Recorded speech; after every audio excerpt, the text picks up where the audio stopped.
Thank you very much for the invitation to speak with you at this important meeting in the National Assembly of the French Republic. C'est un grand plaisir pour moi de pouvoir participer dans cette discussion très importante sur la question des Rohingyas, de la crise à Myanmar et aussi à Bangladesh, et de vous parler directement sur les conclusions de mon rapport. I'm very happy to talk to you about the conclusions of my report. As you know, I was appointed in October by Prime Minister Trudeau to give him more information and perspective on what's taking place in Myanmar and Bangladesh. And my conclusions were published just a few weeks ago in a report called Tell Them We're Human. That title comes from a conversation that I had with a refugee who was very articulate and very direct in talking to me about what had happened to him, the history of his discrimination in Myanmar, the difficulties that he'd had in doing his professional work, and his decision to leave the country as a result of the intimidation and the brutality that took place in August of 2017. It was a very blunt conversation, and at the end, I asked him, what did he want me to tell Mr. Trudeau as directly as I could? And he looked at me and said with a great deal of emotion, tell them we're human. This has led to the first conclusion in my report, and that is that the Rohingya people need to be listened to. Their voice needs to be heard, and their political ambitions and their desires for themselves and for their families needs to be better understood. In many ways, we've kind of objectified the refugee crisis. We talk of the refugees only as being victims. But the reality is that this is a vibrant and resilient people who are seeking to find their place, seeking to find their homes again, and seeking to find the protection and the concern and the focus of the international community. That's precisely what I tried to do in my report with four major conclusions. First, that we need to keep the humanitarian crisis in Bangladesh and Myanmar at the forefront of what we do. We need to recognize the severity of the humanitarian crisis. We need to understand that with the rainy season upon us, the challenges facing the refugee community will be even greater than they have ever been before. This is a crisis that has not received the world attention and the world focus that it deserves. It has not received the financial support that it deserves. I'm pleased to see that some countries are coming forward with greater help for the UNHCR, for Bangladesh itself, and for other agencies to help those who are really in need. But we need to recognize that the needs are greater right now than the response that's coming from the rest of the world. So this is the first priority, to deal with the humanitarian crisis. But we need to go a step further, and this is my second point. Every humanitarian crisis has a political solution, a political response. And we have to look in Myanmar itself to figure out how we can ensure the safe return of the Rohingya people to their lands and their communities.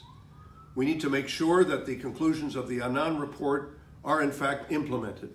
We need to do everything we can to make sure that it is not just about building the infrastructure that will allow people to return, it's about changing the infrastructure in people's minds and people's hearts that is currently preventing the kind of truth and reconciliation process that is required. Third, we have to focus on the question of impunity. We know that crimes against humanity have been committed. And wherever that evidence leads us, wherever it takes us, that is where we must go. That is a direction we must take. And we must be firm and clear about it. There are many avenues that can be supported. The ICC, the referral to the ICC from the Security Council, the need for us to look at a triple IM approach, the need for us to gather evidence systematically, and in gathering that evidence to ensure that it can in fact be protected and used against those who are responsible for the death and the brutality and for all the other crimes against humanity that have been committed, including potentially the crime of genocide. Finally, we need the countries of the world to work together more effectively, in cooperation with the Rohingya community, in cooperation, of course, with Bangladesh and with Myanmar, and with the people of Myanmar. And that is a direction that we must follow. Canada will be, I think, as a result of all of the efforts that have been made, all of the pressures that have been brought to bear, Canada will be a more active participant in these discussions than people might have thought before. We're trying to provide some of the approaches that we think are necessary and to encourage other countries to join with us. Le Canada est prêt à participer dans cette question de la crise Rohingya.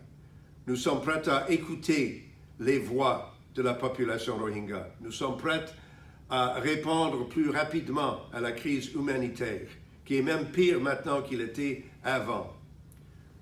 Le Canada est prêt à voir comment nous pouvons aider à la réconciliation et aider au changement politique au sein de Myanmar.